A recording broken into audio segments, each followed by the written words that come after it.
Everybody, hope you're having a great day. I'm having a very good one. On my eyes today is a couple different palettes. If you want to see this look, please leave a comment below and I will make a point to do a video about it. Today we are going to be doing a review on Too Faced's Clover palette. When I recorded this, they is still available right now on Ulta.com and on their website. First thing we're going to do is finger swatches. The first one is called Puppy Eyes, then I Buff You, and the bottom one is Cuteness Overload. Now, this first one, it's not overly pigmented, and actually to help get color out, I had to scratch the top off a little bit, that's Puppy Eyes, to really get it work. It is a nice light color, it's just not pigmented enough in my opinion. A little dry. The next is I Buff You. It has a bit of a sheer, so it's again harder to use to buff in. It does have a gleam to it. No, not that heavy, though it is better pigmented than Puppy Eyes. The last one, which has got a lot of gleam to it, which I like using as an inner corner highlight, though I can't really use it as an underbrow, is Cuteness Overload, which is very soft and creamy. It is a soft shell pink compared to the one before, which is a soft pink. And shell pink means it's got a little bit more peach pulled into it. Alright, the next row is called Lucky Clover. Then we're going to have Best Friend. Best Friend is a little dry. It's not scratchy dry, but it's not creamy like Lucky Clover. And then, of course, Best Friends, which reminds me of a blue-black pen that MAC has, and one that's in the Rocks Pirate of the Caribbean. Okay, this first one is Lucky Clover. It's a little dry, a little creamy. It's not as, it's a little chunky, but it's creamy. The next one is the one that's called Paw Print, and it's hard, it's dry, and it doesn't like to pick up, so I usually have to buff it in. It looks light lavender in the pan, but it's actually more of a gray lavender. And then the bottom one, look at that one, Best Friends. Like I said, it reminds me of a pigment from MAC and from the Pirates of the Caribbean. Alright, the next line is Chinchilla,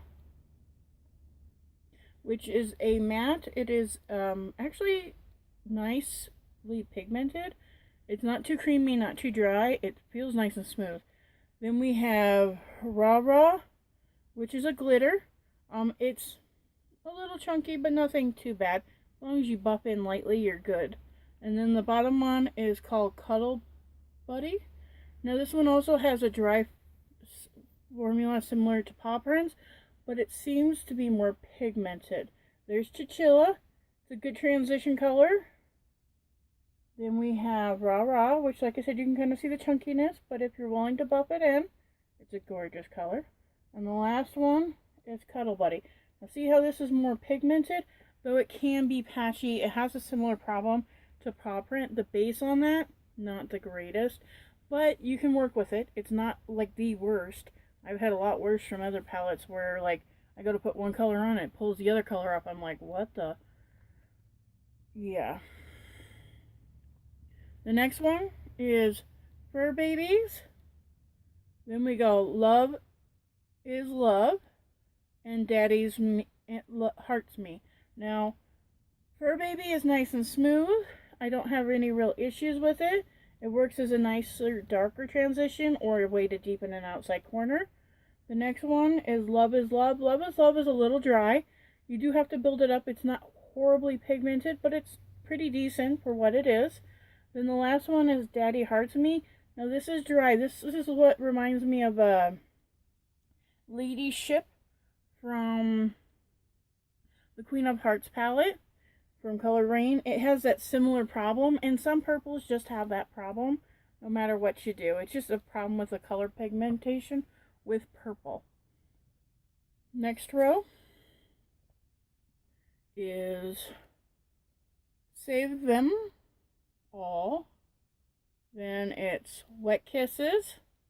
And the last one is TF Mascot. Now TF I think stands for Too Faced. So the first one again, Save Them All. It's a little chunky. It's got that same problem that Rah Rah had, though this is more brown and that other one was more purple based. Then you have that color, which is just like a golden rose gold, but it's more gold leaning than rose gold. And then the bottom one is TF Mascot. Now this reminds me of a sheer form of, and a little bit more pinky purple of Toxic from Urban Decay. Very similar, though it is sheer. If you want more color, you kind of have to do like I did and dig in. A lot of these tend to dry the top off, so the brush I don't have a problem picking it up, but when I do finger swatches, sometimes I have to dig in. The last row is Spoiled, Wolf, and Good Boy. Now, I'm going to show you something with Wolf. It's actually a dark turquoise, but you can kind of see the glitter reflect. The glitter reflect does not show up at all. And actually on your eye, it almost looks like a muddy black. I'm going to be honest on that one.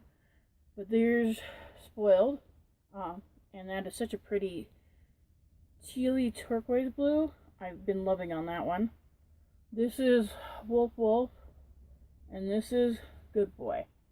Why they didn't put Good Boy in the peanut butter and honey palette, I do not understand. Because that would have been bomb.com, shooked, whatever you want to say. It would have been awesome. If you gotten rid of that, the middle pink, moved Honey Bun over and put that one in, would have taken that palette from so-so to fabulous. That was what people were looking for and were a bit disappointed. But I think if you pull this into it, if you happen to have the other one and use this one, use the Honey Bun as your lighter corner, use this as your mid, and then come back with peanut butter, it makes a gorgeous gold yellow eye look. Absolutely gorgeous. Just personal information. But I've been liking these. You can get several different looks. This thing is not a one-trick pony. It has several different looks you can pull out of it. I've done Chinchilla with fur babies and saved them, and then I popped Lucky Clover over the lid. Loved it.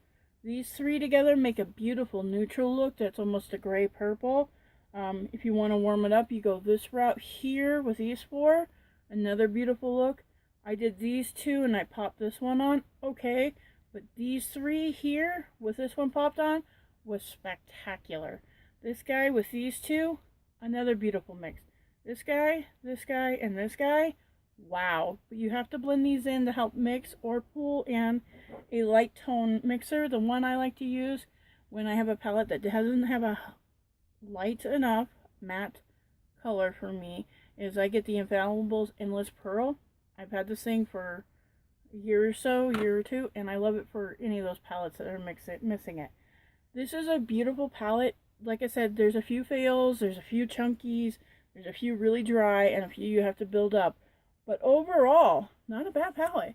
My suggestion would not actually be for really light tone skin people like me, though. I'm going to say somebody who with a light tan and darker, because you'll get more usage out of it. Because you can then use Chinchilla as your lighter color, mixing it in with Puppy Loves. I want to call it Cuteness Overload, and I knew that wasn't right, because I love that Cuteness Overload. I've been using that one quite a bit as an inner corner. Puppy Eyes, though, you can mix the two and really get the color you want. But you're going to have to take a little time blending that lighter color in. Overall, this is a B for me. Just because it's missing that lighter matte, and some of the colors, it's supposed to make you think outside the box, which I do like, but some of them, even outside the box, some of these colors just don't blend well together. I can do the black and the yellow, which is what I'm going to call it, because it's, even though you see it on the rear view mirror, I'm going to say this is a rear view mirror. It's a camera, right? I'm not taking this out either. I'm going to leave this part in. This is me being me, goofy and whatever, right? It is what it is, as they always say. Anyways, the Wolf and Good Boy are, you can make a pretty yellow to black eye with. And like I said, you can even play Lucky Clover into Spoiled to kind of give it more of a green look. Like I said, this is not a one-trick pony. So if you want a palette from Too Faced that is very versatile, you just have to play with it a little bit more. This is actually pretty good. It's just missing that lighter color. And like I said, if you have something like this, this is awesome. And you can just throw this in and off you go if you wanted to traveling. But definitely worth the purchase, I thought. The reason why I didn't give it a higher than a B is because of the missing stuff and some of the formula issues. But other than that, overall, it's pretty decent good. Well, y'all, that's my review of the Clover palette. I thought about doing brush swatches, but we all kind of know how Too Faced standard formula works, and this is their standard formula, not their holiday formula, which can be completely different. Right? Alright, y'all take care, and remember to you do you. Alright? Bye!